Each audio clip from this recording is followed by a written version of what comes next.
আপনি এখানে বসে মেয়েদের সাথে কথা বলেন কেন? এটা কোনো লুচ্চামির জায়গা না। ম্যাডাম, মুখ সামলে কথা বলেন। ঠাস, কথাটা না বলতে দুই গালে দুইটা থাপ্পড় পড়ল। কাকে কি বলছেন আপনি জানেন? এই অফিসের বস আমি। কাকে কিভাবে কথা বলবো আই ডোন্ট কেয়ার। আর আপনার কথা মতো না চললে আপনাকে চাকরি থেকে বের করে দেব। ওয়ার্নিং দিলাম। এখন এই লুচ্চামির মুখটা নিয়ে এখান থেকে চলে যান। আমি রুম থেকে বের হয়ে ওয়াশরুমে গিয়ে দেখলাম গাল দুটো লাল হয়ে গেছে। অজান্তেই চোখ থেকে দু ফোঁটা জল টুপ করে নিচে পড়ে গেল। তারপর চোখে মুখে পানি দিয়ে কেবিনে চলে আসলাম। এত সময় যার সাথে কথা বললাম সে হচ্ছে আমার অফিসের বস। তা তো আপনারা বুঝতেই পারছেন, কিন্তু আমার কাছে তার অন্য একটা পরিচয় আছে। আমার এক্স গার্লফ্রেন্ড, তার কারণেই আমার সাথে এমন ব্যবহার করছে। গল্পের সাথে থাকেন, জানতে পারবেন। ও, আপনাদের তো আমার পরিচয় দেয়া হয়নি। আমি ইমন। বাবা মা মারা গেছে, আমার ছোট একটা বোন আছে। বাবা মা মারা যাওয়ার পর আমি বোনকে নিয়ে শহরে চলে আসি। এবার চলেন গল্পে ফেরা যাক। ম্যাডাম রুমে বসে একা একা ভাবছে। তুই আমার জীবনটা নরক বানিয়ে দিয়েছিস।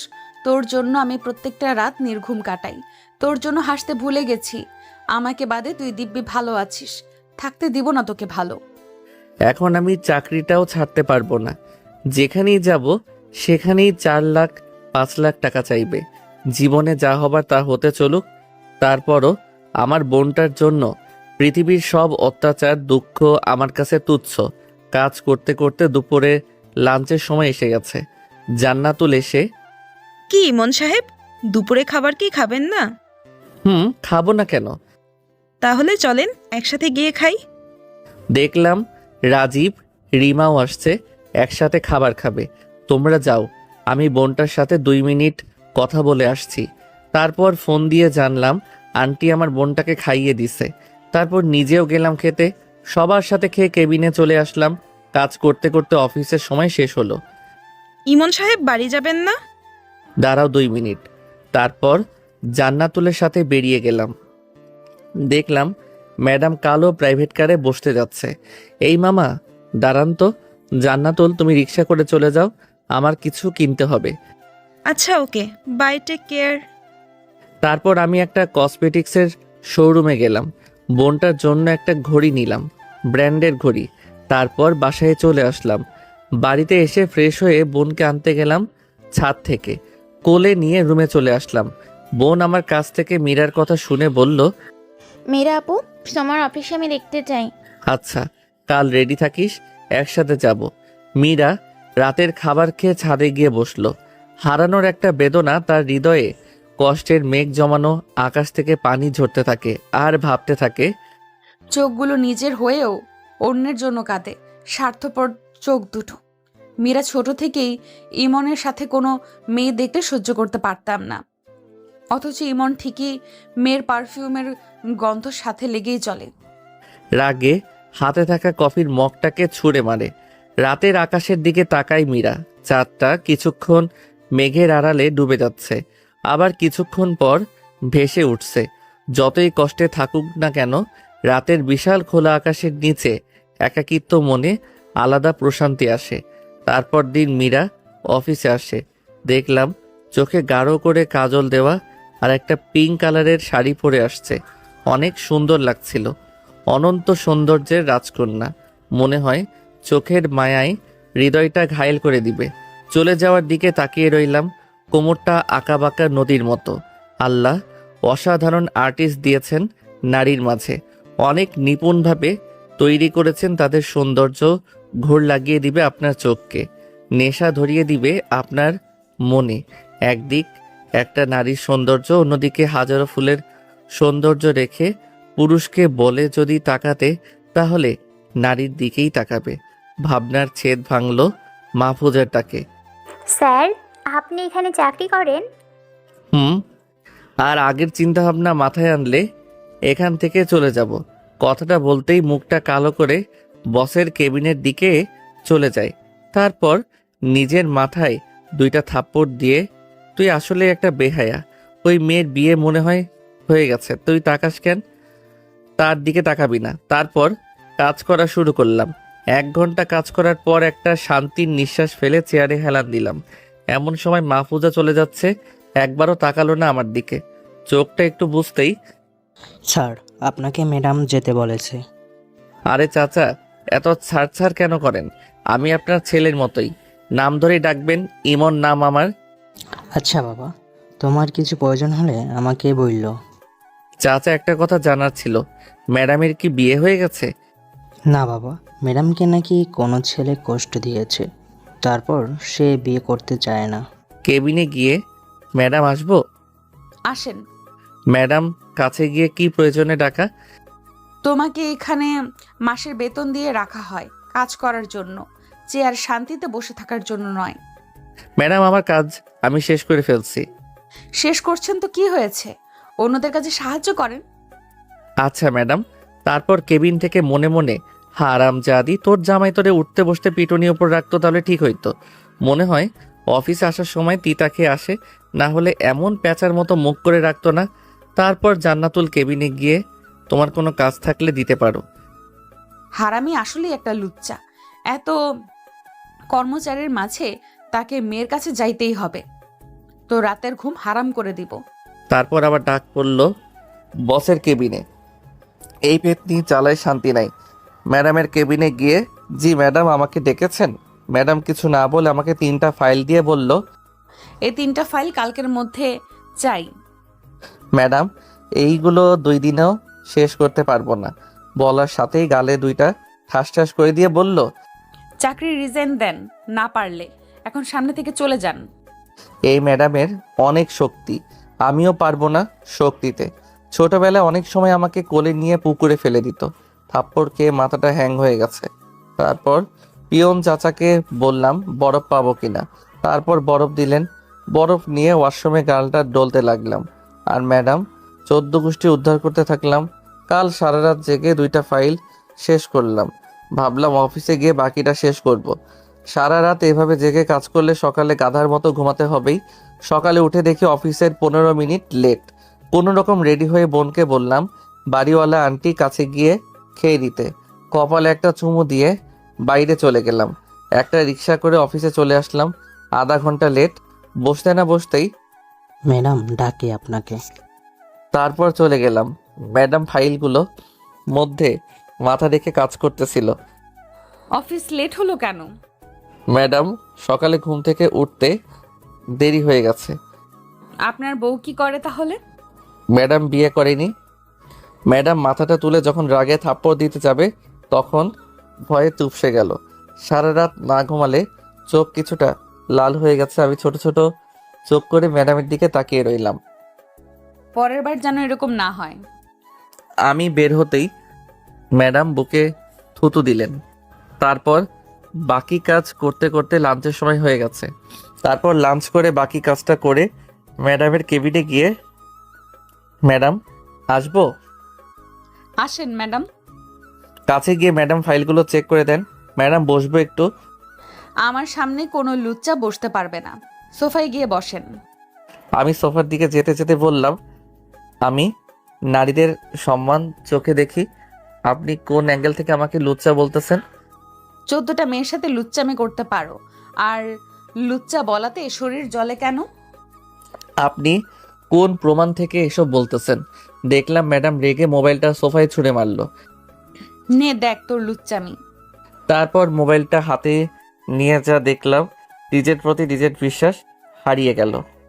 দেখলাম আমার সাথে কলেজের ক্লাসমেটের কিস করে সাথে থাকা পিকগুলো আসলে বিশ্রী দেখতে, শরীরের সাথে লেপ্টে চুমু দিয়ে আছে। এখন যদি বলি আমার এত কোনো হাত নেই, এটা প্ল্যান করে করছে, তার জন্য থাপ্পড়ও পেতে পারি। তাই কিছু না বলে ফাইলগুলো নিয়ে কেবিনে চলে গেলাম। সত্যিটা দেখে মনে হয় গায়ে জ্বালা উঠে গেছে। শালা হারামি লুচ্চা। এইভাবে কেটে গেল 5 মাস। মীরা আমাকে নানাভাবে অপমান করত, কষ্ট দিত। তারপরও ওকে দেখার জন্য নানা বাহানায় দেখতে চলে যেতাম ওর কেবিনে। একদিন ম্যাডামকে ফাইল হাতে দিতে গিয়ে ইচ্ছে করে একটু হাতে টাচ করি, সে রেগে পাশে থাকা গ্লাসের পানি আমার উপর ছুঁড়ে মারে। তোর মতো লুচ্চা কখনো আমাকে টাচ করতে পারবি না। পরের বার এইরকম হলে ঘাড় ধরে অফিস থেকে বের করে দিব। অপমানে মাথাটা নিচু করে, ম্যাডাম আমি এখন যাব কি করে? শার্ট তো ভিজে গেল। আপনি শার্টটা খুলে এখানে শুকাতে দিন। আমি পিয়নকে বলছি মার্কেট থেকে একটা শার্ট নিয়ে আসতে। ম্যাডাম আপনার সামনে খুলবো? আরে লুচ্চার দেখে লজ্জাও আছে। কিছু না বলে শার্ট খুললাম। ম্যাডাম আমার বুকের গলার দিকে তিলটা হা করে তাকিয়ে আছে। কি লুচ্চি মেরে বাবা আমার, আবার আমাকে বলে লুচ্চা। কিছুক্ষণ পর পিয়ন এসে শার্ট দিয়ে গেল। আমি শার্টটা পরে মানিব্যাগ থেকে ম্যাডাম শার্টের টাকা, ম্যাডাম ঠাস করে একটা চট দিয়ে বলল, তোর কত বড় সাহস আমাকে টাকা দিস? চাকর চাকরের মতো থাকবি। শত অবহেলার মাঝেও ওর পিছু শুধু ঘুরতাম একটু দেখার জন্য। নানাভাবে ওর কেবিনে যেতাম। অবশ্য ম্যাডাম সেটা বুঝতো। আমি জানি ছবিগুলো কারণে ওর কাছে আমি অবহেলিত, অথচ একটা সময় ওর কাছে আমি সবচেয়ে দামি মানুষ ছিলাম। আমি আমার আঘাতে, আমার কষ্ট যে মেয়েটি নিজেই কাঁদত, অথচ সেই প্রতিনিয়ত অবহেলা কষ্ট দিয়ে যাচ্ছে একটা ভুল বোঝার কারণে। আমি ভেবেছিলাম ওকে আমি আবার আমার করে নিবই। একদিন ম্যাডাম কেবিনে গেলাম ফাইল আনতে। ম্যাডামের সামনে গিয়ে দাঁড়াতেই বুঝতে পারলাম ম্যাডামের পায়ে পাড়া দিয়ে ফেলছি। ম্যাডাম ঠাস করে একটা চট দিয়ে বলল, তোর কত বড় সাহস আমার পায়ে পাড়া দিয়ে পা নোংরা করিস? এখনই পাটা মুছে দে। অপমানে চোখের পানিগুলো টলমল করছিল। কিছু না বলে পাটা টিস্যু দিয়ে মুছে চলে আসলাম ফাইল নিয়ে। মীরা রাতে শুয়ে ভাবছে, আমি কেন নিজেকে শেষ করে দিচ্ছি ওর মতো লুচ্চার জন্য? কালী বাবাকে বলবো আমি বিয়ে করতে রাজি আছি। এই লুচ্চার সামনে থেকে আরো অনেক কষ্ট পাচ্ছি।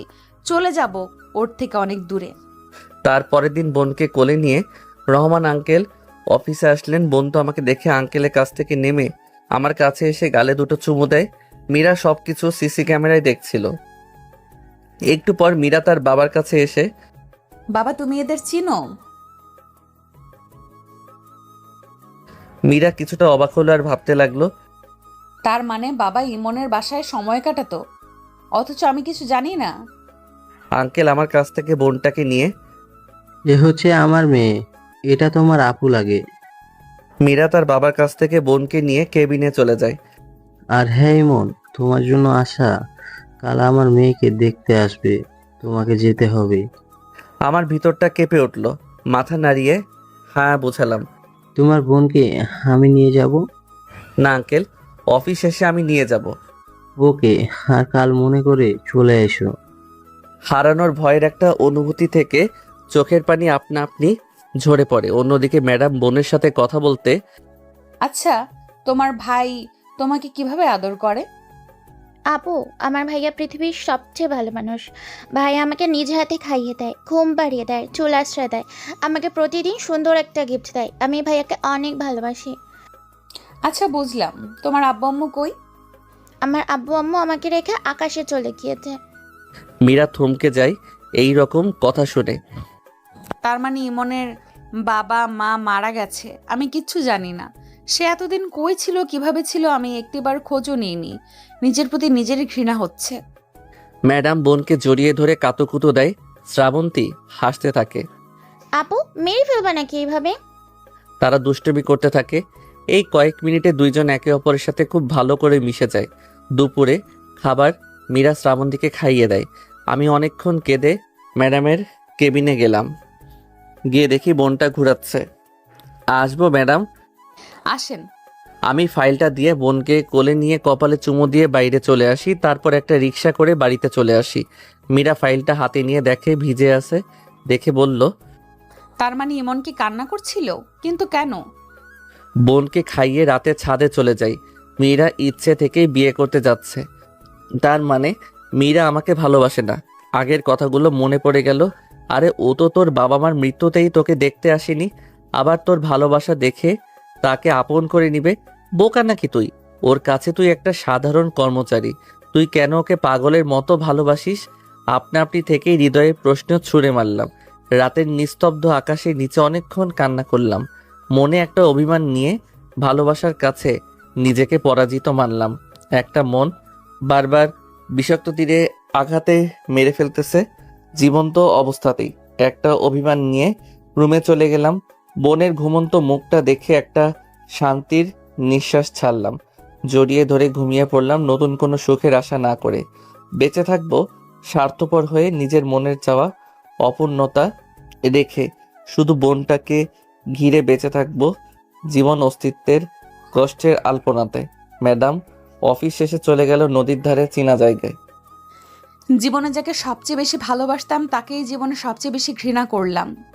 অবাকময় পৃথিবীর জগৎ সংসার। একটা জীবনে কেন অপূর্ণতা, হা হুতাশ এত কারাঘাত করে মানুষকে? ম্যাডাম কিছুক্ষণ থেকে গাড়ির দিকে আসাতে থাকে। তখন একটা গাছের দিকে নজর যায়, দেখে দুইটা শালিক পাখি একটু চুপটি করে বসে আছে আর একটা মাথায় ঠোঁট দিয়ে বেনি করে দিচ্ছে। ভালো লাগায় মুখটা মলিন হয়ে উঠল তারপর বাড়িতে চলে আসলো। এসে দেখে মাহফুজা অনেক কাপড় একসাথে করে দেখে যাচ্ছে। কিরে, কি করছিস? আপু বলো না কোনটা পরলে আমায় বেশি ভালো লাগবে। কিরে, বিয়ে আমার সাজুগুজু নিয়ে ব্যস্ত আছিস তুই, ব্যাপারটা কিরে? আপু কাল স্যার এই বাড়ির অনুষ্ঠানে আসবে, স্যারের ক্রাশ হতে চাই আমি।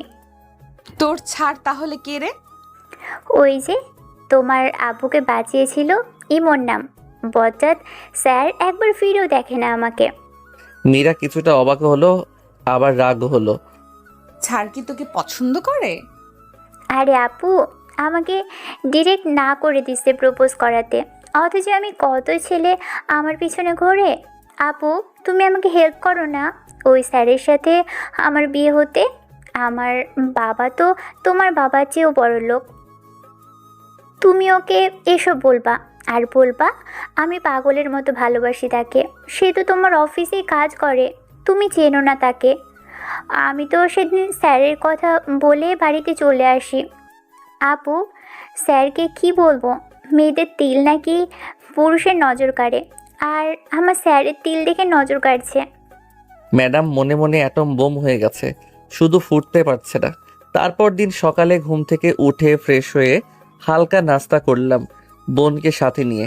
বোনকে সুন্দরভাবে সাজিয়ে রেডি করলাম। আমি কালো শার্ট আর প্যান্ট পরলাম। তারপর রিক্সা করে মীরার বাসায় চলে আসলাম। বাসায় ঢুকে দেখলাম অনেক বড় বাড়ি, খুব সুন্দরভাবে সব কিছু সাজানো গোছানো। আঙ্কেলকে দেখে বোন আমার কোল থেকে নেমে দৌড়ে রহমান আঙ্কেল কোলে গিয়ে ওঠে। আঙ্কেল, আঙ্কেল, ওই ছোট্ট পুকুরটা কত সুন্দর মাছ। গ্লাসের ভিতর বিদেশি মাছগুলো দেখে আঙ্কেলকে বলতেছে আর কি। হঠাৎ বুঝতে পারলাম কেউ আমার হাত ধরে টেনে নিয়ে যাচ্ছে। দেখলাম মীরার মা হাত টানতেছে আর বলছে, ইমন, তোমার সাথে আমার কিছু কথা ছিল, আমার রুমে একটু আসো তো। আমি আন্টির সাথে আন্টি রুমে যাচ্ছি, সেটা ম্যাডাম উপর থেকে খেয়াল করে। এই মনকে মা কই নিয়ে যাচ্ছে? ম্যাডাম সেটা দেখার জন্য উপরতলা থেকে লম্বা লম্বা পা ফেলে মায়ের রুমের দিকে যেতে থাকে। মায়ের রুমের সামনে যেতেই কিছু কথার আওয়াজ শুনে সেটা শোনার জন্য দরজার সামনে কান পাতে।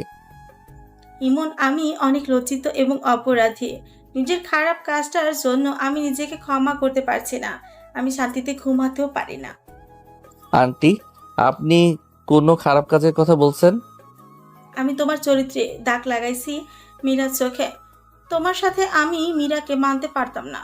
পরে যখন দেখি মীরা তোমার জন্য নিজেকে দিন দিন শেষ করে দিচ্ছে, তখন তোমার বাড়িতে যাই, গিয়ে জানতে পারি তুমি সেখানে নাই। আচ্ছা আন্টি, বুঝলাম। আন্টি, আমি একটা বিষয় বুঝতে পারছি না, আমাকে কারিমা, নদী, বৃষ্টি কিস করছে কিভাবে সেটা তো আমিও জানি না। আমাকে কখন চুমু দিল? সবাই প্ল্যান করে ধাক্কা খেয়ে কিস করে ছবি তুলেছে তোমার সাথে, সেটা তোমার অজান্তেই। তার জন্য আমি তাতে টাকাও দিছি। আন্টি, আপনার প্রতি আমার বিন্দুমাত্র অভিযোগ নেই এবং রাগ নেই। উল্টা আপনি ভালোই করছেন, না হলে বুঝতে পারতাম না আপনার মেয়ে আমাকে বাদে অন্য পুরুষকে বিয়ে করতেও রাজি আছে। বাবা, তুমি আমার স্বামীকে বাঁচিয়েছ, তাই সত্যিটা না বলে থাকতে পারলাম না। ম্যাডাম সবকিছু শুনে চোখের পানি আটকে রাখতে পারলো না, দৌড়ে কাঁদতে কাঁদতে নিজের রুমে চলে যায়। মীরা রুমে এসে ভাবতে থাকে সে এত বড় অন্যায় কিভাবে করতে পারলো। ইমনের সাথে সাথে অনেকক্ষণ কান্না করে, নিজের প্রতি অভিমান আর একটা রাগ নিয়ে ওয়াশরুমে যায়। ফ্রেশ হয়ে এসে দেখে মাহফুজা একটা কালো কালারের শাড়ি পরতেছে। আপু শাড়িটা পরাতে সাহায্য করো না। কিরে, তুই না কালো কালারের কাপড় পরতে পছন্দ করিস না? আপু স্যারকে দেখেছো আজকে কালো কালারের শার্ট পরে আসছে, তাই স্যারের সাথে ম্যাচিং করে আমিও কালো কাপড় পরবো। মীরা যেন আবার মাথা গরম হয়ে গেছে। মাহফুজাকে জোরে সরে এদিক ওদিক ঘুরিয়ে শাড়ি পরাইতেছে। আপু আস্তে আস্তে ঘোরাও। আমি বোনকে নিয়ে বাড়িটা ঘুরে ঘুরে দেখতেছি। 2 তালা দিয়ে যাওয়ার সময় একটা রুমে ম্যাডামকে দেখে আমার বোন আপু আপু ডাকতে থাকে। ম্যাডাম আমার বোনের দিকে তাকায়। আমিও দেখার জন্য তাকাতেই যা দেখলাম তা দেখার জন্য মোটেও প্রস্তুত ছিলাম না। বিশ্বাস করেন ভাই, দেখলাম মীরা পেটে কাপড় নেই, শাড়ির আঁচলটা মাটিতে পড়ে আছে, সরু পেটটার মাঝখানে অনেক সুন্দর দেখতে নাভিটা। চোখটা যেন ফিরাইতে মন চাইতেছে না। 3 সেকেন্ডের মতো দেখে বোনকে রেখেই দিলাম দৌড়। বোন আমাকে দৌড়াতে দেখে ভাইয়া ভাইয়া কই যাইতেছো? আমি চিগলিয়ে বললাম হিসু পাইছে। বোন, মীরা, মাহফুজা হাসতে থাকে। এমন একটা ছেলেকে আমি এতদিন লুচ্চা বলে আসছি, নিজেকে যেন অপরাধী মনে হচ্ছে। মীরা শাড়িটা পরা শেষ করে চোখে কাজল দিচ্ছে। আমার বোন বলল, আপু আমাকে লাগিয়ে দাও। আচ্ছা দিচ্ছি, তোমার ভাইয়া লাগাতে পারে না। ভাইয়া নাকি ভয় পায়। গাড়ির আওয়াজ শুনে বুঝতে পারলাম ছেলেপক্ষ এসে পড়েছে। মীরা আমাকে ছাড়া অন্য একটা পুরুষের যেন সাজুগুজু করতেছে ভাবতেই এখন আর কষ্ট লাগে না, ঘৃণা হয়। যে কষ্টগুলো একসময় আপনাকে অনেক কাঁদাতো, সেই কষ্টগুলো একসময় মনে ঘৃণায় পরিণত হয়। আমি বোনকে আনতে গেলাম। দরজার সামনে গিয়ে শ্রাবন্তী ভাইয়া কাছে আসো। আসছি ভাইয়া। বোন আমার কাছে আসতেই হাঁটু গেড়ে বসে মাথার পেছনে আলতোভাবে ধরে। আরে আমার বোনটা দেখি পরীর মতো লাগছে। মীরার দিকে তাকালাম, দেখলাম আমার দিকে তাকিয়ে আছে। এমন সময় স্যার চলুন, ছেলেপক্ষ কই আছে দেখে আসি। স্যার কেমন লাগছে আমাকে? মীরাকে রাগানোর জন্য বললাম, অনেক সুন্দর লাগতেছে। ছেলে না, মীরা আপুকে রেখে তোমাকে বিয়ে করতে চাই। আপনি করলেই হবে। কি বললা? কিছু না স্যার, চলুন তো। আমরা নিচে যাওয়ার পর উপরে কিছু একটা ভাঙার আওয়াজ শুনলাম। মীরা, উপরে কি হচ্ছে? তোমার জন্য সবাই অপেক্ষা করতেছে। আমাকে কি বললো আমি তার আপু লাগি, আবার বলে মাহফুজা আমার থেকে সুন্দর। রাগের মাথায় নিয়ে মুখে একটা মুচকি হাসি দিয়ে মীরা নিচে নামছে। প্রতিটা সিঁড়ির ধাপ যেন আমার চোখে ঘৃণার দৃষ্টি ফেলছে। মীরা ছেলে সামনে বসতেই ছেলে হা করে তাকিয়ে আছে। আমি বোনকে কোলে নিয়ে দাঁড়িয়ে একসাথে মাহফুজা আমি কথা বলতেছি হাসি মুখে।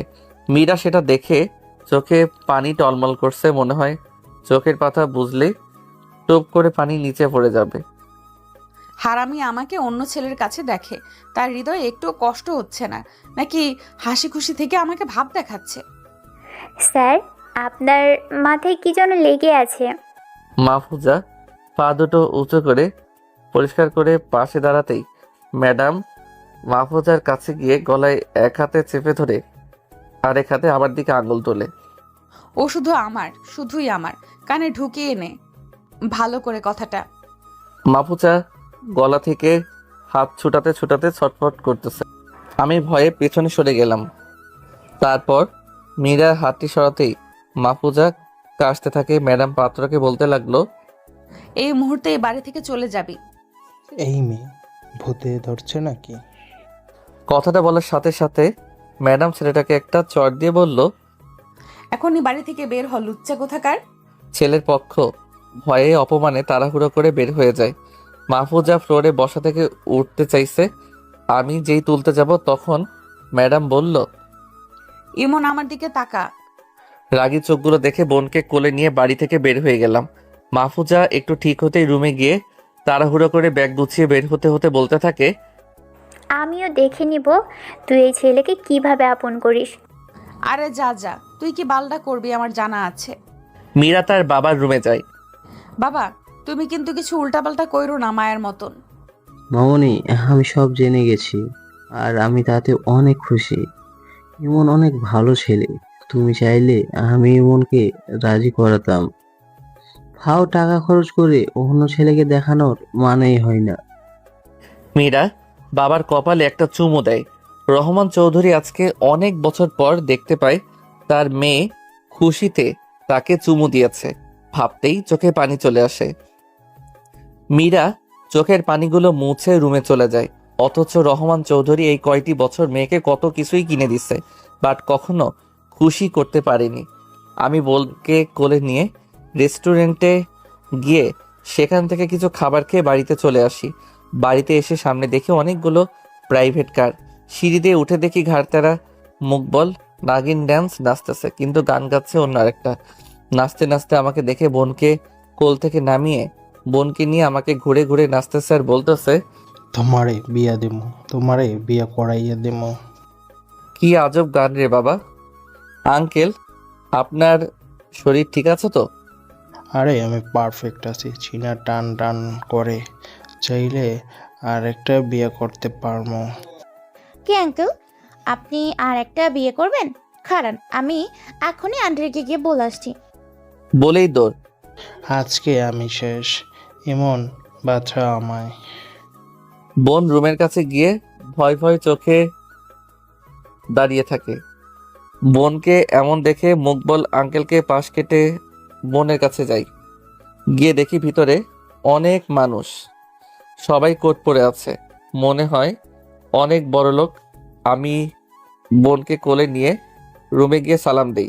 সবাই উত্তর নেয়, ইমন, তোমার জন্যই অপেক্ষা করছি। আর তুমি তো ইমন নাকি? হ্যাঁ আঙ্কেল, আমি ইমন। আপনাদের চিনতে পারলাম না। একটু বসো, তোমার সাথে কথা আছে। মুকবল আঙ্কেল আর আন্টি একসাথে দাঁড়িয়ে আছে। আমি হলাম মাহফুজার বাবা, দেশের বিশিষ্ট ব্যবসায়ী মোজাম্মেল চৌধুরী।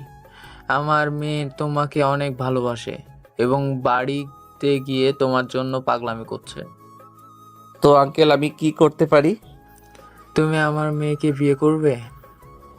আঙ্কেল, আমি পারবো না। কেন? আমার মেয়ে দেখতে খারাপ? আঙ্কেল, সেটা নয়। তাহলে কি মায়াকে ভালোবাসো? না আঙ্কেল। তাহলে কি তোমার টাকা, বাড়ি, গাড়ি লাগবে? এবার রাগে চিল্লিয়ে বলতে থাকলাম, আমার ভিতরে আত্মা মরে গেছে, আমার মন কাচের মতো ভেঙে গেছে, সেটা কখনো জোড়া লাগবে না। আমার কোলে ছোট্ট মেয়েটি দেখছেন, ওর জন্য আমার বেঁচে থাকা। আমার মন জ্বলন্ত আগুনে পুড়তেছে। আপনার মেয়ে আমার স্পর্শ আসলে ঝলসে যাবে। এত বড় ব্যবসায়ী হয়ে বুদ্ধি কি লোপ পেয়েছে আপনার? আমার মতো সাধারণ ছেলেকে কেন আপনার মেয়ের সাথে বিয়ে দিতে চান? আপনি চাইলে অনেক বড়লোক ফ্যামিলির ছেলের সাথে বিয়ে দিতে পারবেন। আর হ্যাঁ, আমি এতিম, ছোট বোনটা বাদে আমার আপন কেউ নেই। এমন পরিবারে কেউ বিয়ে দিয়ে মেয়েকে সুখে রাখবে আমার মনে হয় না। আঙ্কেল কিছুক্ষণ আমার দিকে তাকিয়ে সবাইকে নিয়ে চলে যায়। আরে তুই কার সামনে দাঁড়িয়ে কথা বলছিস তুই জানিস? জানতে হবে না। ইমন বাবা, এত বড়লোক ফ্যামিলির সাথে আত্মীয় হলে তোমার টাকার অভাব পড়তো না। আন্টি, টাকাই সব কিছু না। টাকা দিয়ে দামি জিনিস, বড় বড় বাড়ি দামি গাড়ি কিনা যাবে, দামি খাবারও খাওয়া যায়, কিন্তু ভালো লাগার সুখ কিনা যায় না। ভালো লাগার সব কিছু বলেই রুম থেকে বের হয়ে নিজের রুমে চলে যাই। রাতে আমি আমার কলিজার বোনটার সাথে শুয়ে শুয়ে মোবাইলে মোটু পাতলু দেখতেছি। দেখলাম কার্টুনটা বন্ধ হয়ে অচেনা নাম্বার থেকে কল। রিসিভ করেই, আসসালামু আলাইকুম, কে আপনি? ওয়ালাইকুম আসসালাম, আমি আপনার মাহফুজা। সরি, আপনি আমার কেন হবেন? আরে আমি আপনাকে ভালোবাসি, তাই তো আমি আপনার। এই যে আজাইরা প্যাচাল শুনতে ভালো লাগে না। আমার বোন কার্টুন দেখবে, ডিস্টার্ব করবেন না। ফোনটা কেটে দিয়ে আবার বোনের সাথে কার্টুন দেখতে থাকি। কিছুক্ষণ পর আবার কল আসে।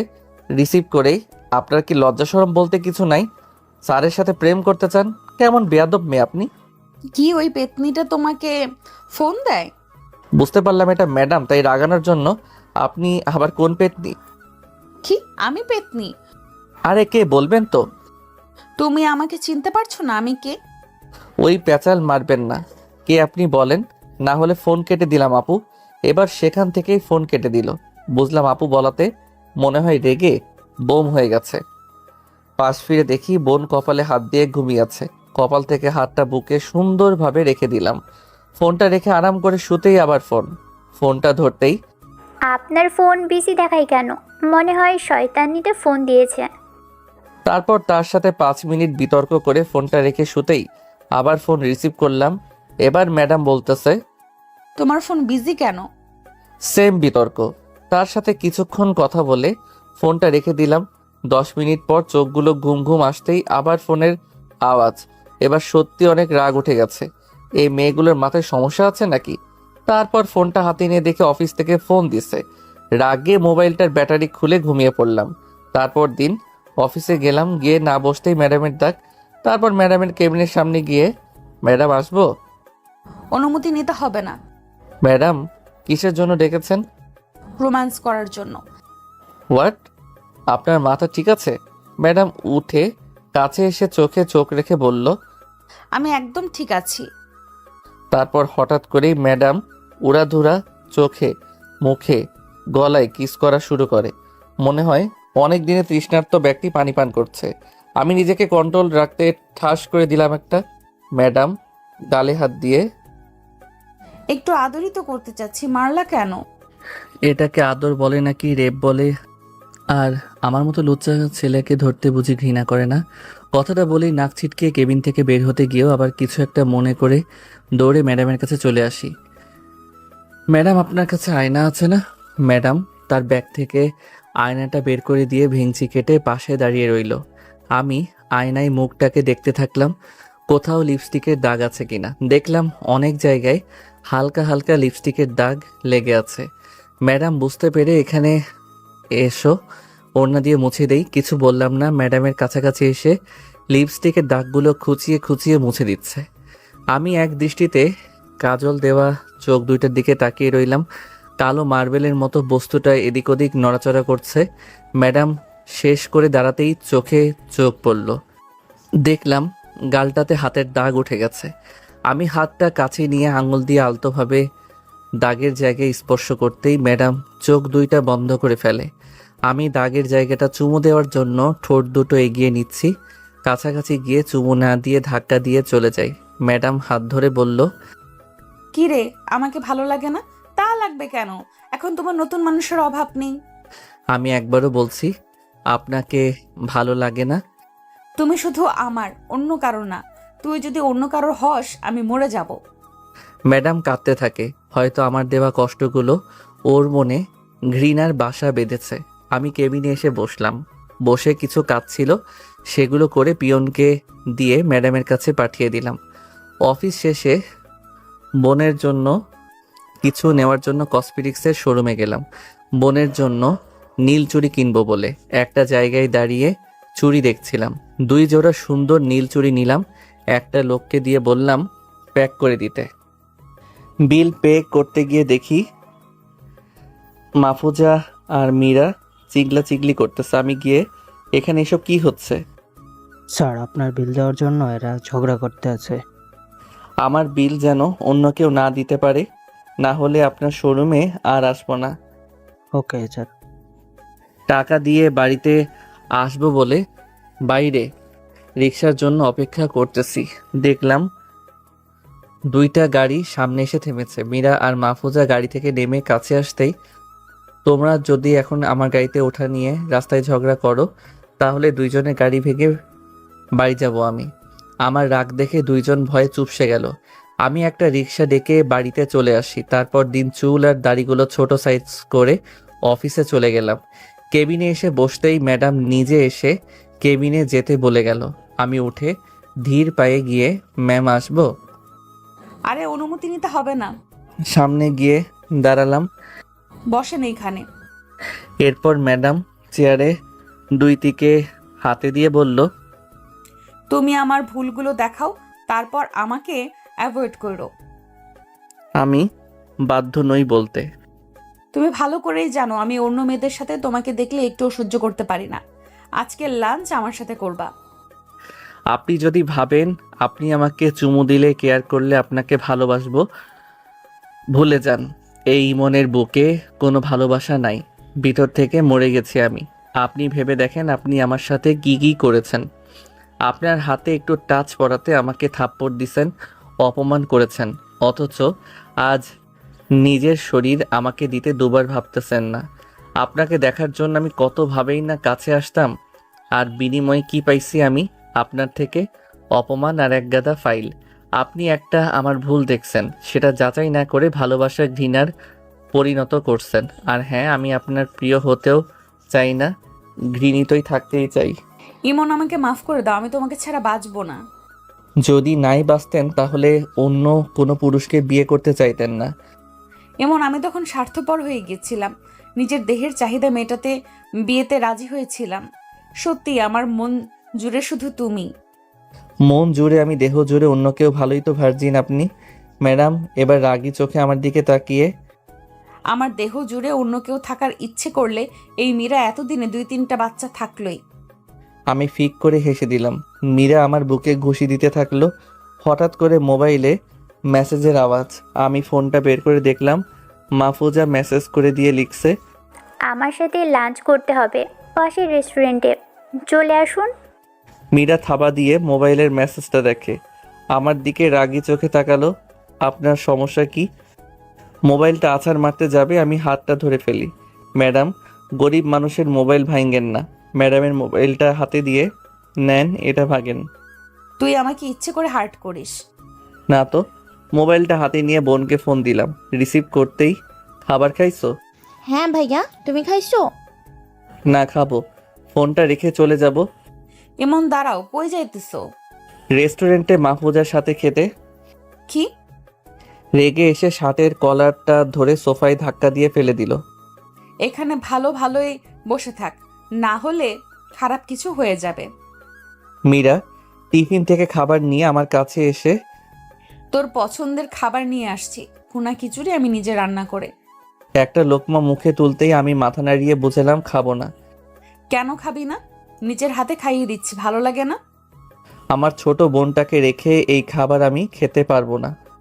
চল এক্ষুনি তোর বাসায় যাব। অফিস থেকে বাইরে বের হতেই 10-12টা গাড়ি সামনে এসে থামলো। দেখলাম মোজাম্মেল চৌধুরী গাড়ি থেকে নেমে আমার সামনে আসতেই, আসসালামু আলাইকুম মামা। মামা কেমন আছেন?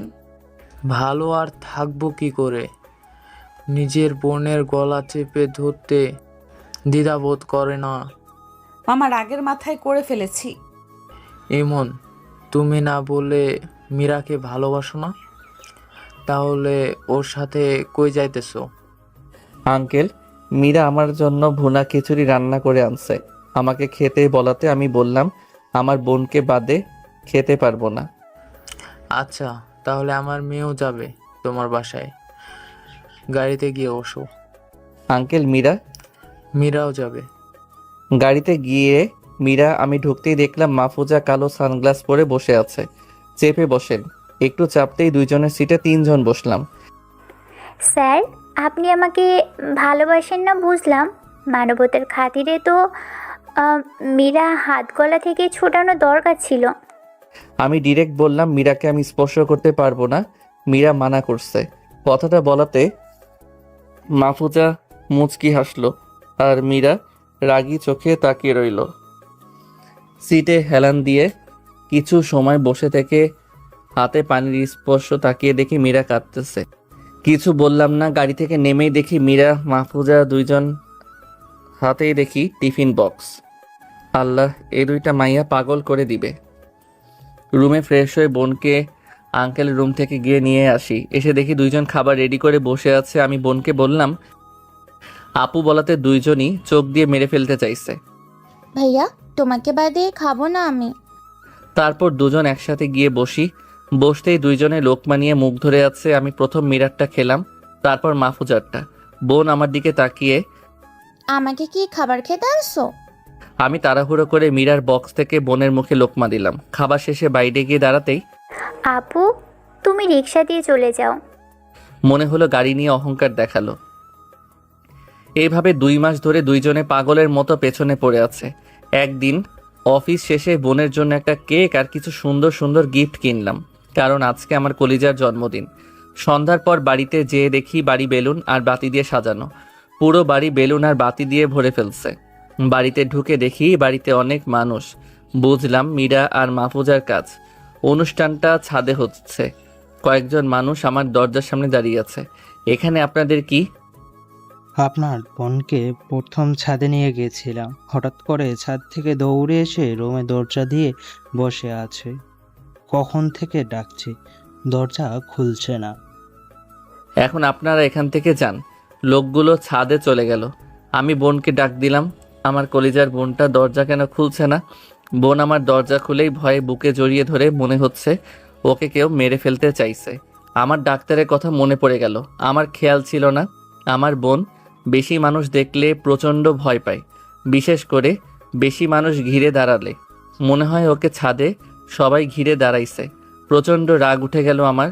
বোনকে বললাম, ভয় পেও না, এই তো তোমার ভাইয়া তোমার সাথে। গিফটগুলো খাটে রেখে কেকটা টেবিলের একপাশে রেখে মোবাইলটা বোনের হাতে দিয়ে ছাদের দিকে যেতে যেতে শার্টের হাতাগুলো কোনই পর্যন্ত তুলে ছাদে যেতেই সবাই বলে উঠল, এই তো ইমন এসে গেছে। দেখলাম ছাদের দুই পাশে কেক সাজানো। টেবিলের উপর থেকে কেকটা ফেলে দিলাম। রাগে চিগলিয়ে বলতে থাকি, আপনাদের কে বলেছে এসব করার জন্য? বলতে বলতে ওই টেবিলের কেকটাও থাবা দিয়ে ফেলে দিলাম। ছাদে মুকবল আঙ্কেল, আন্টি, রহমান চৌধুরী, মোজাম্মেল চৌধুরীও আছে। মুকবল আঙ্কেলকে বললাম, আপনি তো আমার বোন সম্পর্কে সব কিছু জানতেন, তারপর এসব করতে দিলেন কেন? ইমন, আমি অনেক বাধা দিচ্ছি, তারা শোনেনি। ইমন, তোমার বোনের জন্মদিন অনুষ্ঠান করে কি বড় ভুল করে ফেলেছি আমরা? আমার বোনের জন্য আপনারা জন্মদিন না মরণের অনুষ্ঠান বানিয়েছেন। একটা ছেলে আমার কাছে এসে, ভাইয়া আপনি বোনকে নিয়ে এত অ্যাটিটিউড দেখাচ্ছেন। রাগে ছেলেটার নাক বরাবর একটা ঘুষি দিয়ে ছাদ থেকে নেমে যায়। রুমে এসে বোনকে কোলে নিয়ে বাড়ি থেকে নেমে একটা গাড়ি করে ব্রিজে যেতে থাকি বোনকে নিয়ে একাকিত্ব সময় কাটানোর জন্য। আপনারা সবাই ভুল করছেন অনুষ্ঠানটা করে, তার কারণ আমি বলছি আপনাদের, শুনুন। মুকবল আঙ্কেল বাবা মার মৃত্যু থেকে সবকিছু সবাইকে বলে। রিলেটিভরা শুনে মুখটা কালো করে রহমান চৌধুরীকে আর মোজাবেল চৌধুরীকে দুই একটা কড়া কথা বলে চলে যায়। এদিকে মীরা বসে বসে কাঁদতেছে। আমি ইমনের কষ্টের সময়গুলোতে পাশে থাকতে পারিনি। কাঁদতে কাঁদতে অজ্ঞান হয়ে যায়। রহমান চৌধুরী আর মোজাম্মেল চৌধুরী মীরাকে ধরাধরি করে গাড়িতে তুলে বাড়িতে চলে যায়। আমি রাত 1:30-এর দিকে বোনকে ঘুমন্ত অবস্থায় কোলে নিয়ে বাড়িতে এসে দেখি বাড়ি একদম ফাঁকা। বোনকে খাটে শুইয়ে দিয়ে নিজেও ঘুমিয়ে পড়ি। সকালে ঘুম উঠে বোনকে খাবার খাইয়ে অফিসে যাওয়ার জন্য রিকশায় উঠি। অফিসের সামনে যেতেই দেখি মাহফুজা দাঁড়িয়ে আছে। স্যার, আপনি আমার বাবার কোম্পানিতে চাকরি করেন, এখান থেকে বেশি টাকা পাবেন। থাক, আমার বেশি টাকা লাগবো না। মীরা গাড়ি থেকে নেমে দুজনকে কথা বলতে দেখে তাড়াতাড়ি সামনে এসে, ইমন, তুমি পেতনিটার সাথে কি কথা বলছো? মাহফুজা ম্যাডামকে একটা চট দিয়ে বলল, তুই আমাকে পেতনি বলার কে? মীরা আমার দিকে রাগী চোখে তাকিয়ে চলে গেল। আমি তো পুরাই বলদ হয়ে গেলাম। মার লোকে রাগ দেখায় কার সাথে? তবে মীরাকে আঘাত করাতে আমার রাগ উঠে গেছে। আমি সাথে সাথে মাহফুজার গালে ঠাস করে একটা বসিয়ে বললাম, তোমার মতো বেয়াদ্দব আর বেহায়া মেয়ে আমি আজ পর্যন্ত দেখিনি। তোমার বয়স আমার বয়স, তুমি খেয়াল করেছো? সম্পর্ক করতে ম্যাচিওর হতে হয়। আমি তোমার বাড়িতে যাব এখনই। মাহফুজা নাকের পানি চোখের পানি এক করে কাঁদতেছে। স্যার, ভালোবাসা ম্যাচিউর বা বয়স থেকে হয় না, এটা জাস্ট হয়ে যায়। তুমি এখন তোমার বাড়ি নিয়ে যাবে কিনা বলো? গাড়িতে গিয়ে বসুন। এদিকে মীরা আমাকে অফিসে আসতে না দেখে রেগে আগুন হয়ে গেছে। আমি গাড়ি করে মাহফুজার বাড়িতে গিয়ে, তোমার বাবাকে ডাকো, কথা বলবো। মোজাম্মেল চৌধুরী সিঁড়ি দিয়ে নামছেন আর সাথে একটা ছেলেও আসছে। ছেলেটা আমাকে দেখে, আরে ভাইয়া, কেমন আছেন? কি মনে করে আমাদের বাড়িতে? ভাই আপনাকে ঠিক চিনলাম না। আরে ভাই, মনে নাই একদিন রাস্তায় একটা ছেলে হাতে ব্যান্ডেজ করে দিয়েছিলেন? হ্যাঁ, মনে পড়েছে। ভাইয়া, এর নামই ইমন। ছেলেটা কিছুটা অবাক হয়ে, আব্বু, এই ছেলের সাথে বোনের বিবাহ হলে আমার কোনো আপত্তি নেই। এই ছেলেটা অনেক ভালো। আপনার বোনকে কে বিয়ে করছে? দেখেন, আপনাদের আমি কিছু বলতে চাই। ছোটবেলা থেকে মীরা আমি একসাথে বড় হই, একে অপরকে অনেক ভালোবাসি। একটা ভুল বোঝাবুঝির কারণে আমাদের সম্পর্কটা নষ্ট হয়ে যায়। আমার মনে শুধু একজনই আছে, সেটা মীরা। তাছাড়া আপনার মেয়ে আমার থেকে অনেক ছোট। আপনার কাছে হাত জোর করে বলি, মা বাপ হারিয়ে জীবনে অনেক কষ্ট পাইছি, আর নতুন করে কোনো কষ্ট পেতে চাই না। ভাইয়া, আপনি যা বলবেন তাই হবে। আপনি আমার উপকার করেছেন। ধন্যবাদ ভাইয়া। বলেই বাসা থেকে বের হয়ে অফিসের দিকে যাই। গিয়ে অফিসে না বসতেই ম্যাডাম কেবিনে যেতে বলেছে। আমি গিয়ে, ম্যাডাম আসবো? তোমাকে কতবার বলবো অনুমতি নিতে হবে? গুটি গুটি পায়ে ম্যাডাম সামনে দাঁড়াতেই ম্যাডাম চেয়ার থেকে উঠে শার্টের কলার ধরে। তুই মাহফুজের সাথে কই গেছস? কেন গেছস তার বাড়িতে? আমার পিছু আর না নিতে আর ওর ভাই বলেছে আমার কাছে আর আসবে না। সত্যি বলতেছো? আপনার খুশি হবার কিছু নেই। আমাকে বাদে আপনি অন্য কাউকে বিয়ে করলেও আমার কষ্ট হবে না, কারণ এই ইমন মীরার নামে কাউকে ভালোবাসে না। কথাটা ভালোভাবে কানে ঢুকিয়ে নাও। কি বললি কুত্তা? বলে ম্যাডাম আমাকে দেয়ালের সাথে মিশিয়ে কিস করতে লাগলো। আমি তো সেই খুশি, মেঘনা চাইতেই বৃষ্টি। আমি রেসপন্স করছি না, আবার বাধাও দিচ্ছি না। কিছুক্ষণ পর ছেড়ে দিয়ে ম্যাডাম হাঁপাচ্ছে। আপনি আমাকে কিস করছেন কার পারমিশন নিয়ে? তুই তো আমার, তোকে মিস করতে আবার পারমিশন নিতে হবে? হ্যাঁ, নিতে হবে। আমি আপনার কিছু না, আপনার সাথে আমার কোনো সম্পর্ক নাই। প্লিজ আমাকে ক্ষমা করে দাও। ম্যাডাম কাঁদতে কাঁদতে অফিস থেকে চলে যায়। আমি বসের কেবিন থেকে বের হতেই সবাই কেমন চোখে যেন তাকিয়ে আছে। ম্যানেজারকে বলে বাসায় যাওয়ার জন্য অফিস থেকে বের হই, কারণ ভালো লাগতেছে না। রিকশায় উঠে আকাশের দিকে তাকিয়ে বুঝলাম বৃষ্টি হয়তো নামবে। আকাশটা মেঘলাটে। বাড়িতে এসে শুয়ে থাকি। বোন কোথা থেকে এসে, ভাইয়া শরীর খারাপ? ভাইয়া কাছে আসো, খাবার খাইছো? না ভাইয়া, তুমি দুপুরে ফোন দাও না, তাই খাবারও খাইনি। কি, তুমি দুপুর থেকে এখনো কিছু খাও নাই? আমি আন্টির কাছে গিয়ে বললাম ফ্রিজ থেকে খাবার দিতে।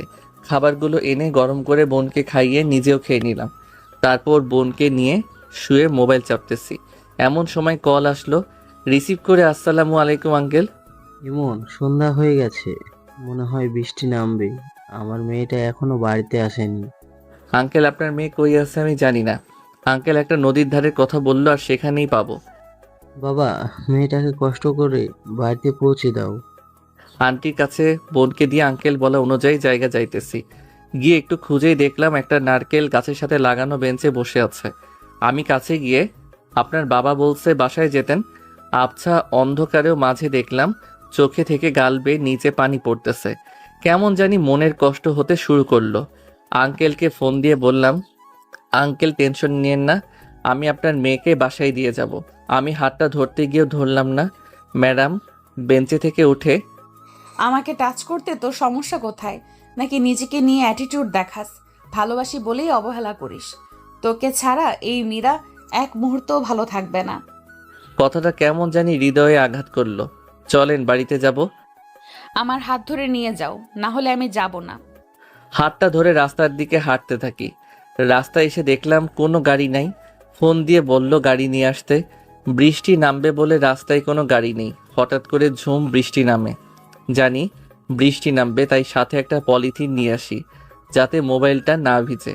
মোবাইলটা পলিথিনে ভরতেছিলাম। আপনারটা দেন, ভিজে গেলে নষ্ট হয়ে যাবে। আমারটা ভিজলেও কিছু হবে না। আমি মোবাইলটা পকেটে রেখে, চলেন একটু হেঁটে রাস্তার দূরত্বটা কমাই। আমি বুকে হাত দিয়ে মীরার পাশাপাশি হাঁটতেছি। চারদিকে শুধু বৃষ্টির রিমিঝিমি শব্দ। রাস্তার চারপাশ অন্ধকার, শুধু রাস্তাটা হেডলাইটের আলোয় আলোকিত। কিছুক্ষণ পর হঠাৎ বিজলির আওয়াজে মীরা আমাকে খপ করে জড়িয়ে ধরে।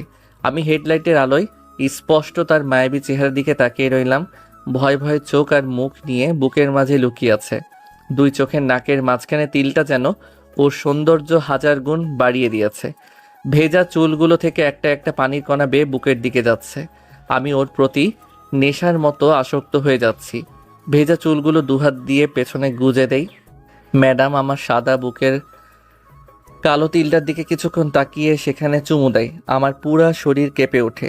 জড়িয়ে ধরার অবস্থাতেই ম্যাডাম মাথা তুলে আমার দিকে তাকায়। আমি ওর দিকে তাকিয়ে খেয়াল করলাম বামের গালটাতে আঙুলে দাগ লেগে আছে।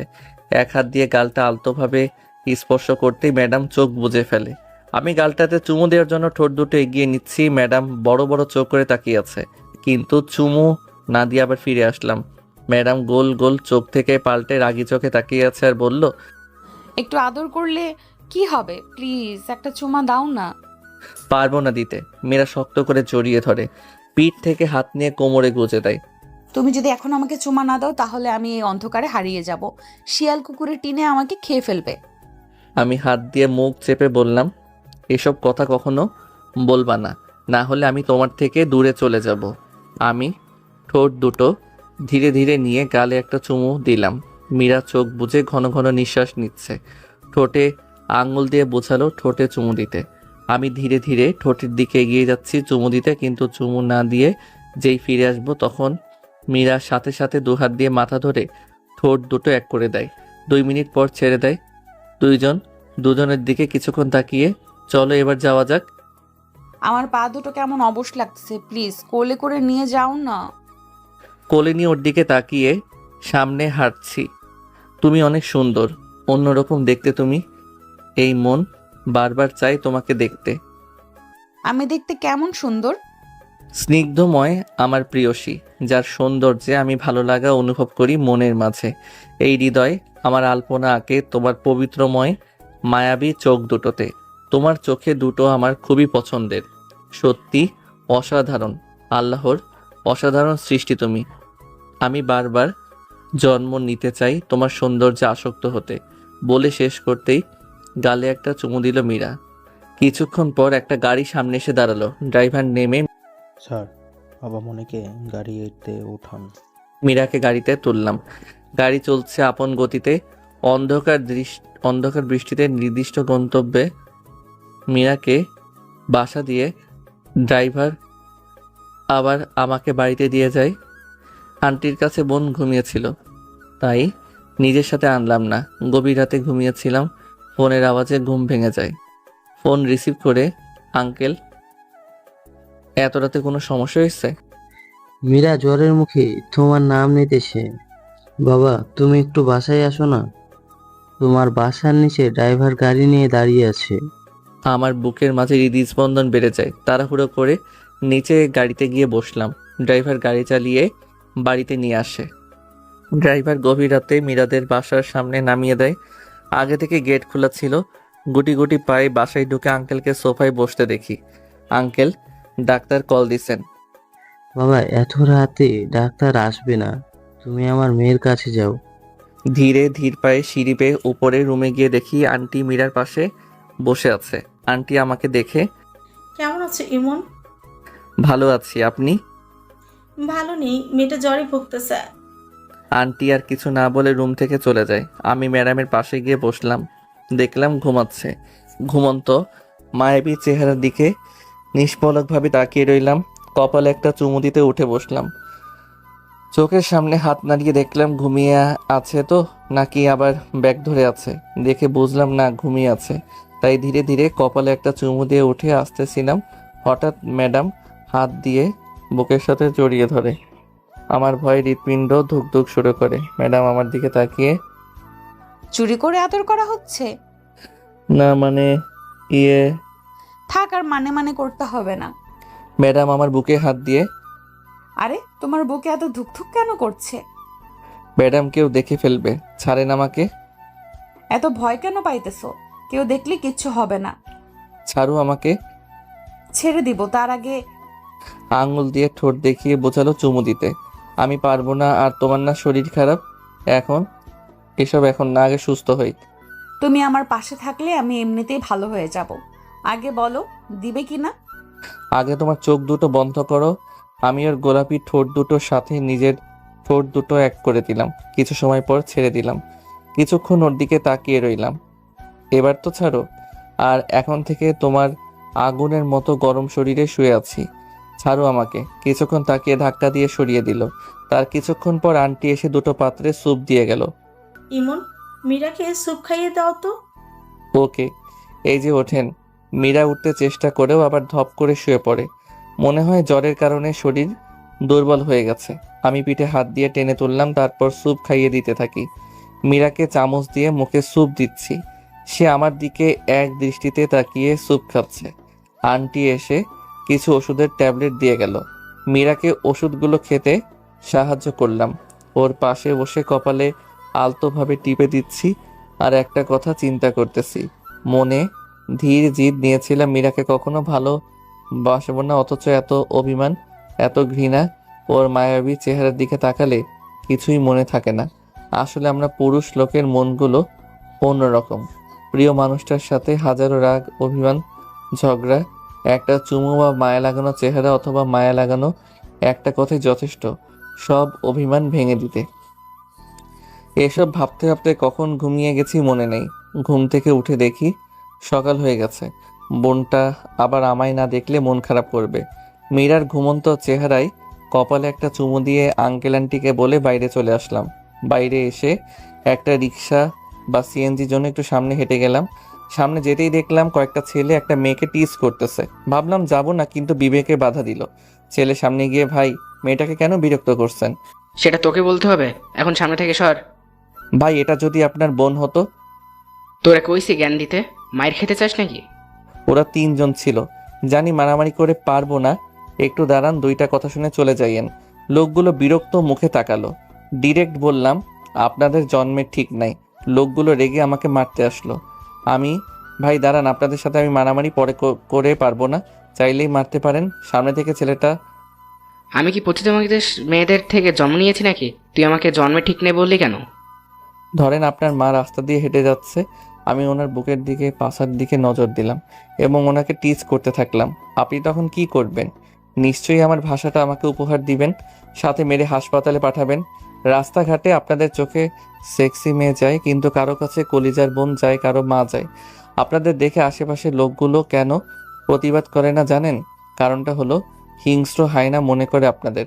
লোকগুলো কিন্তু আপনাকে গালি দেয় না ঠিকই, আপনার মা বাপকে ঠিকই গালি দেয়। নারীর পেট থেকেই আপনার জন্ম। আপনার অসুস্থতায় প্রধান সেবক নারী। সম্মানের চোখে দেখেন তাদের।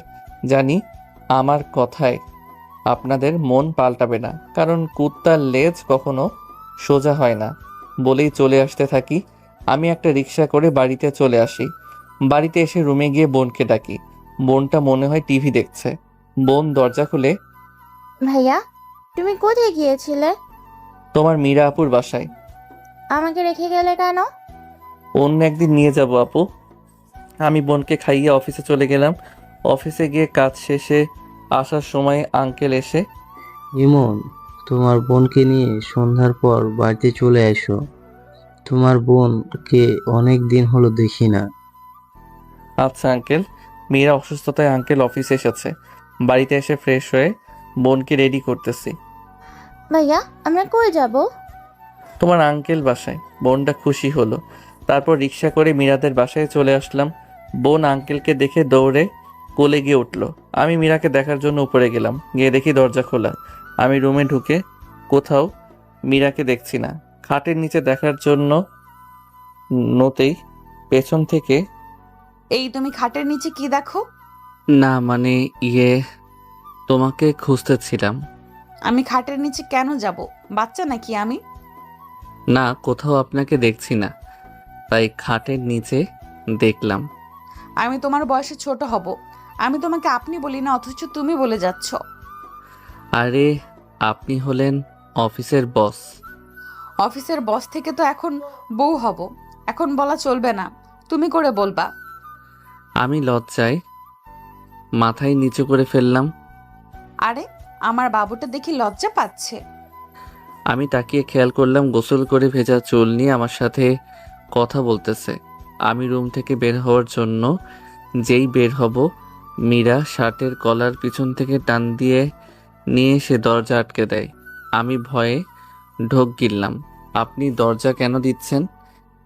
রোম্যান্স করব তোমার সাথে। দেখেন, বিয়ের আগে এসব করা ভালো না। বিয়ে তো আমি তোমাকেই করব। মীরা কাছে এসে শার্টের বোতামগুলো খুলতে থাকে। ছেলে মানুষ ভয়ে চিৎকার দিলে পুরুষ সমাজের মান সম্মান চলে যাবে, তাই চুপটি মেরে চুপ থেকে সব সহ্য করে যাচ্ছি। মীরা শার্ট খুলে প্রশস্ত বুকের লোমগুলোর দিকে তাকিয়ে রয়েছে। আলতোভাবে বুকের তিলটাতে চুমু দিল। মীরা ছাড়ো আমাকে, খারাপ কিছু হয়ে যাবে। হোক খারাপ কিছু। আমি ওর হাতের ছোঁয়ার চুমুতে নিজেকে কন্ট্রোল রাখতে পারলাম না। পাগলের মতো চুমু খেতে থাকি। দেয়াল থেকে সরে গিয়ে বিছানায় ধাক্কা দিয়ে ফেলে দেই। উপরে উঠে গলায় মুখে চুমু দিতে থাকি। মীরা মাথার চুলগুলোতে চেপে ধরে আছে, সাথে জোরে জোরে নিঃশ্বাস ফেলছে। এমন সময় বোনের ডাক দিল। ভাইয়া, আঙ্কেল খেতে ডাকতেছে। আমি তাড়াহুড়ো করে শার্ট পরে মাথার চুলগুলো এক হাতে ঠিক করে রুম থেকে চলে যাই। মীরা বিরক্ত একটা ভাব নিয়ে ওয়াশরুমে চলে যায়। খাবার টেবিলে বসে মীরার দিকে লজ্জায় তাকাতে পারছি না। মীরা আমার পায়ে আঙুল দিয়ে গুঁতো দিচ্ছে। আমি চোখ বড় বড় করে তাকাতেই পা সরিয়ে নেয়। কোনো রকম কিছু খেয়ে উঠে গেলাম। আঙ্কেল আমার বোনকে খাইয়ে দিচ্ছে। কিছুদিন পর অফিস থেকে এসে রাতে শুয়ে আছি। হঠাৎ মোবাইল মেসেজ সাথে একটা পিক আসে। পিকটা দেখে শরীরে রাগে আগুন জ্বলে গেল। পিকটাতে মীরা একটা ছেলেকে জড়িয়ে ধরে আছে। ছেলেটা চেহারা পিছন দিকে। ভেবে নিলাম থাকবো না এই শহরের ফেক মানুষের মাঝে। অনেকক্ষণ বসে বসে কান্না করলাম। মীরার জীবনে আমি আর থাকবো না, চলে যাব ওর থেকে দূরে। এই শহরের মানুষ সামনে থেকে এক রূপ, কিন্তু ভিতর থেকে আরেক রূপ। গ্রামে গিয়ে চাষবাস করে বেঁচে থাকবো। বিছানা থেকে উঠে গিয়ে মুকবল আঙ্কেলের কাছে গেলাম। আঙ্কেল, আমি কাল গ্রামে চলে যাব। কিন্তু কেন? আঙ্কেল, গ্রামে গিয়ে চাষবাস করে জীবন চালাবো। আন্টি আমার কথা শুনে কাঁদতে শুরু করে। তাদের কোনো রকম বুঝিয়ে বোনকে খুলে নিয়ে রুমে চলে আসলাম। সকালে হয়ে আসতে গ্রামে যাওয়ার জন্য বাইরে বের হচ্ছি বোনকে কোলে নিয়ে। আঙ্কেল, মীরা আসলে বলবেন না আমি কই গেছি? আবার শহরে আসলে নির্দ্বিধায় আমার বাসায় চলে আসবা। আচ্ছা আঙ্কেল। এরপর বাস করে রওনা দিই গ্রামের উদ্দেশ্যে।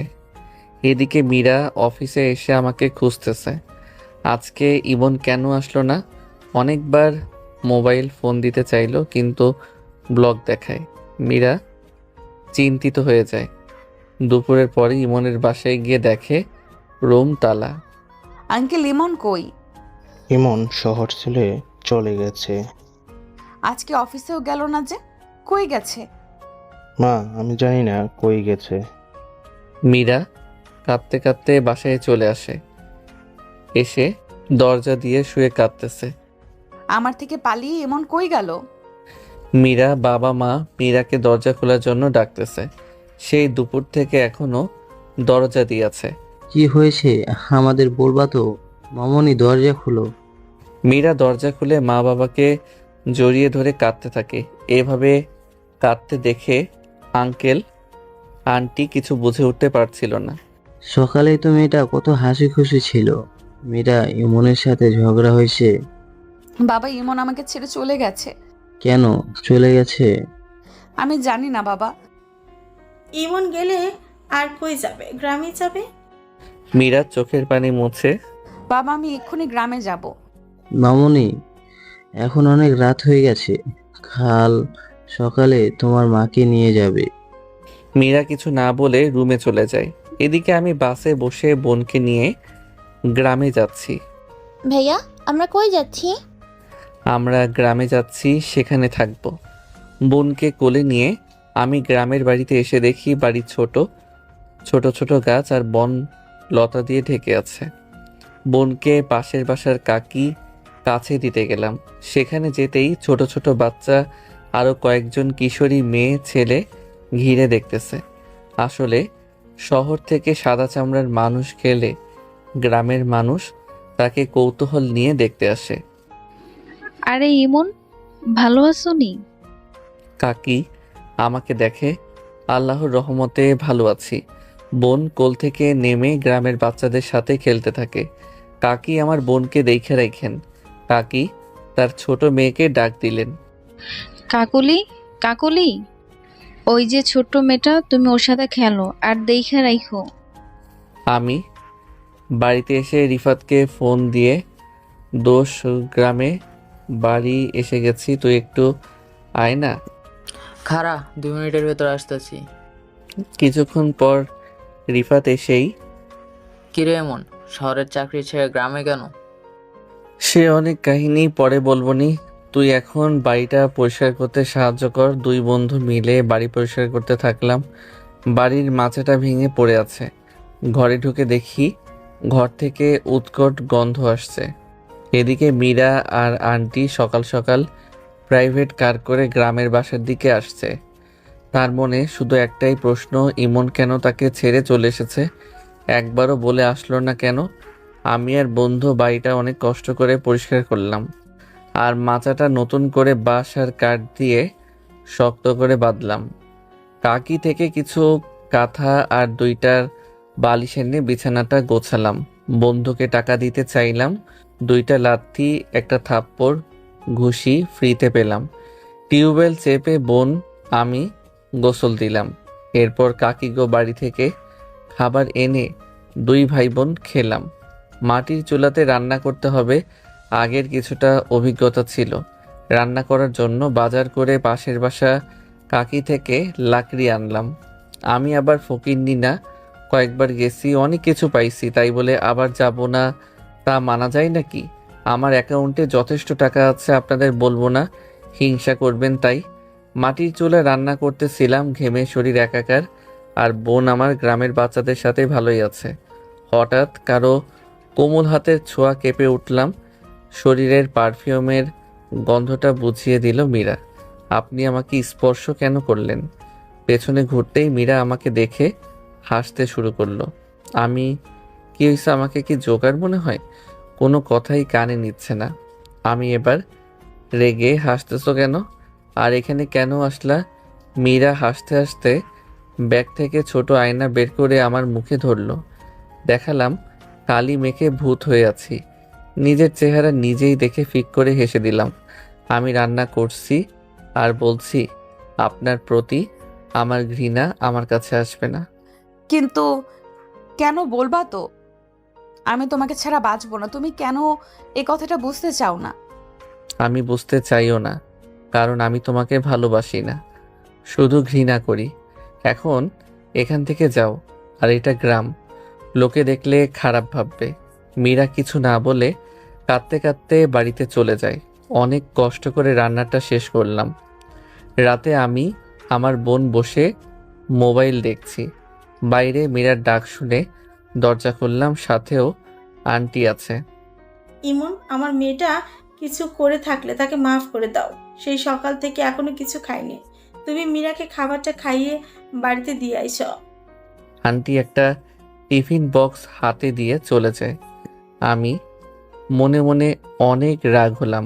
এত রাতে একটা ছেলের কাছে মেয়েকে দিয়ে যেতে দ্বিধাবোধ করে না। মীরা কিছু না বলেই পাশ কাটিয়ে দ্রুত রুমে চলে গেল। আজকে সন্ধ্যা থেকে আকাশটা মেঘলাটে। গ্রামে এই একটা সমস্যা, বৃষ্টি নামলেই কারেন্ট চলে যাবে, তাই আগে থেকে 2টা মোমবাতি এনে রাখছি। আপনি তো আচ্ছা বেহায়া মেয়ে, কতবার বলেছি আমার কাছে আসবে না, তারপরও বেহায়ার মতো পেছন ছাড়েন না আপনি। মীরা মনটা খারাপ করে। ভালোবাসি বলেই তো বেহায়ের মতো পিছু পড়ে থাকি। আমার অন্যায়টা কি বলবা? বেশি কথা না বলে খাবার খেয়ে বাড়িতে চলে যান। খাইয়ে দাও আমাকে। এত ঢং কেন আপনার? আমাদের ঝগড়া দেখতে দেখতে বোনটা ঘুমিয়ে গেছে। হঠাৎ বাইরে প্রচণ্ড বাতাসের আওয়াজ শুনলাম। হেঁটে গিয়ে দরজাটা খুলতে একটা দমকা বাতাস শরীরে থুবড়ে পড়ল। আমি সাথে সাথে দরজাটা দিয়ে দিলাম। দরজাটা দিতেই কারেন্টও চলে গেল। মীরা, তোমার পাশে টেবিলটার ওপর মোমবাতি আছে, এটার সাথে আগুনটা নিয়ে মোমবাতিটা জ্বালাও। মোমবাতিটা জ্বালিয়ে হাতে নিয়ে মীরা ধীর পায়ে আমার সামনে এসে দাঁড়ায়।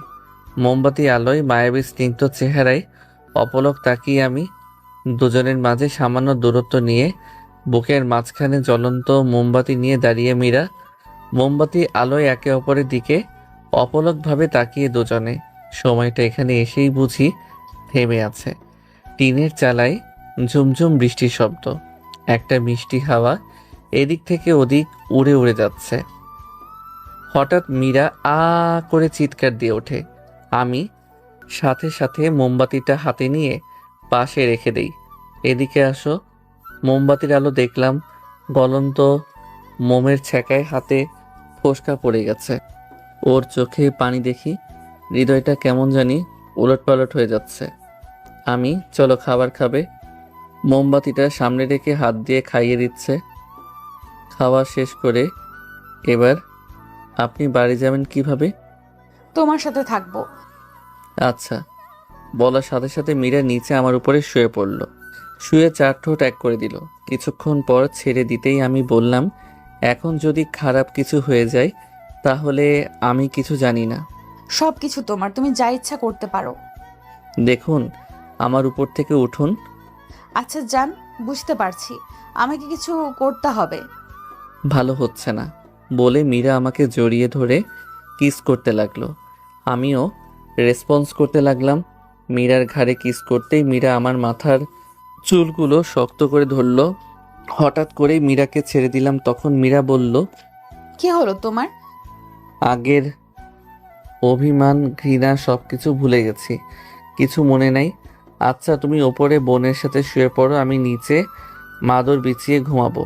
মীরা কিছু বলল না, বোনের সাথে শুয়ে পড়ল। আমি মাটিতে মাদুর বিছিয়ে শুয়ে পড়লাম। শুয়ে শুয়ে মোবাইল চাপতেছি।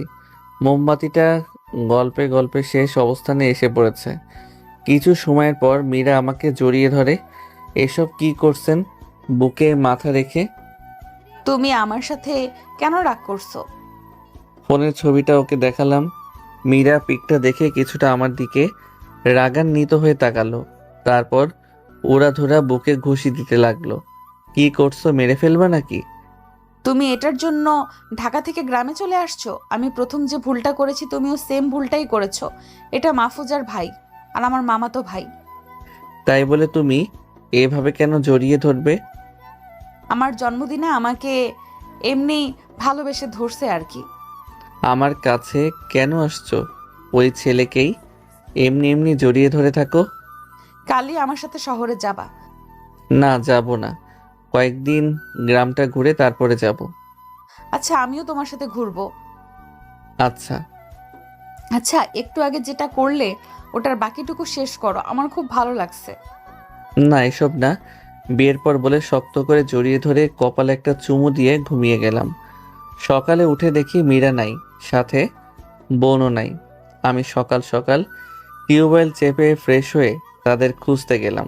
দেখলাম বাড়ির পশ্চিম পাশে গাব গাছের নিচে দুইজনে ফুল টোকাচ্ছে। গাছটার প্রকৃত শুদ্ধ নাম আমি জানি না, তবে এই গাছের ফল খাওয়া যায়।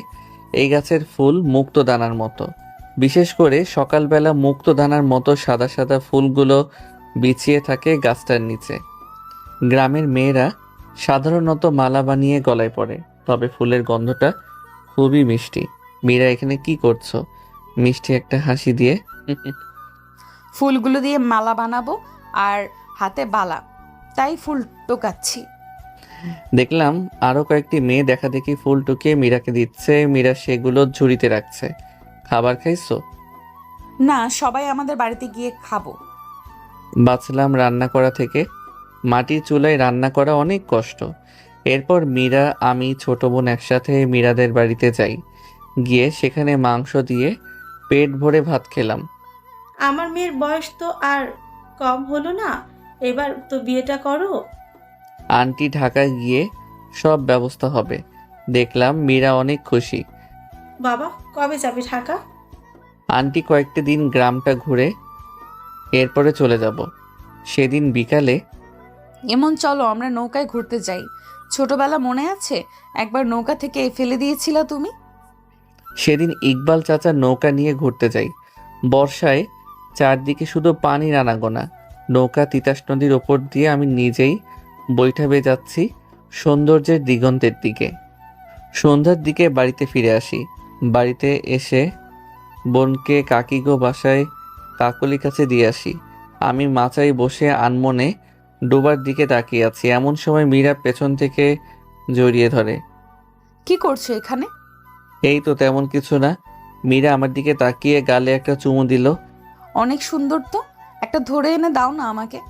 দেখো নালার পানির ওপেন জোনাকি। পাগল তুমি, পানির উপরে কিভাবে ধরবো? মীরা মন খারাপ করে জোনাকিগুলোর দিকে তাকিয়ে আছে। আচ্ছা মীরা, আমাকে কতটা ভালোবাসো?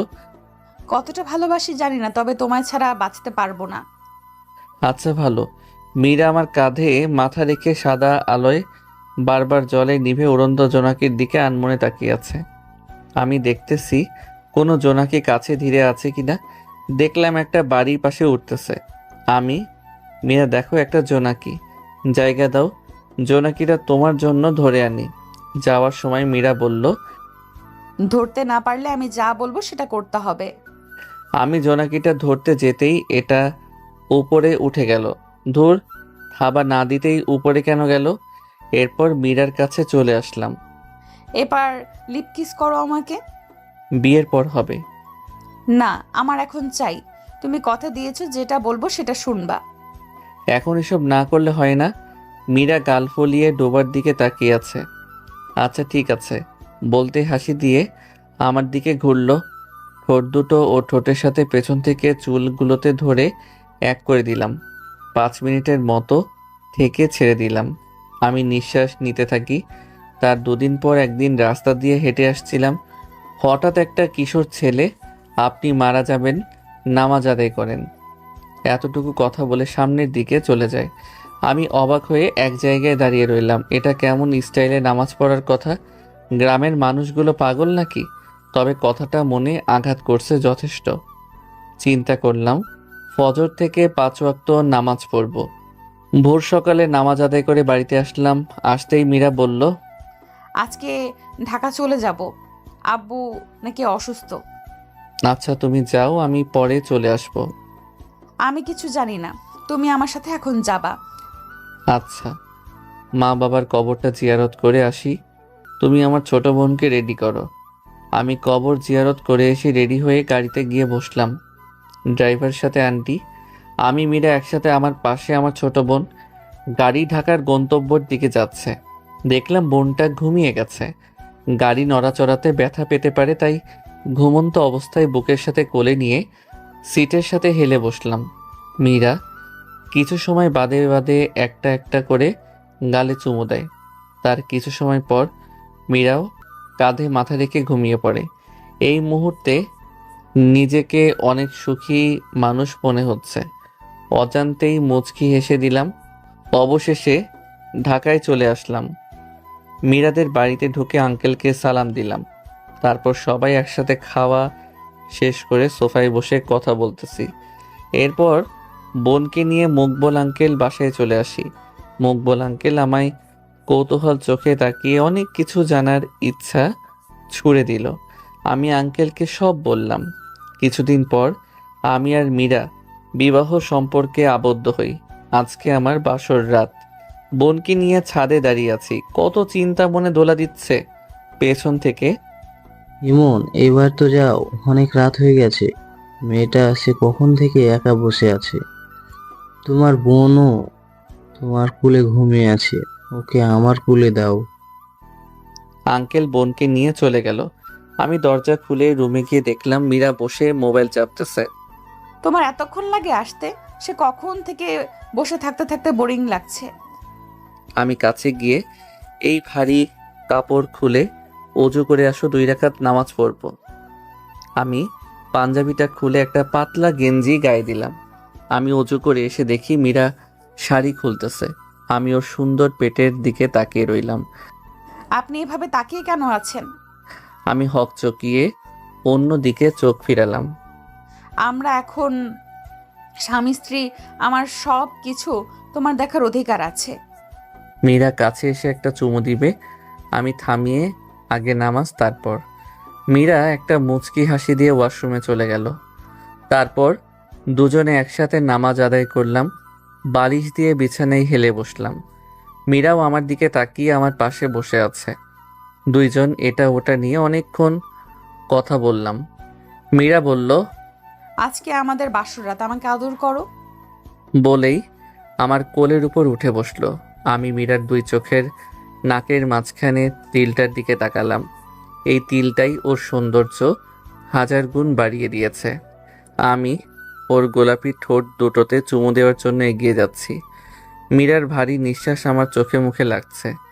2 জোড়া ঠোঁট এক হতেই দুজনেই যেন কোনো আদিম নেশায় মেতে উঠেছি। মীরা চুলগুলোতে খামচে ধরল। আমার শরীরের সাথে আঁকড়ে পৃষ্ঠে লেগে আছে।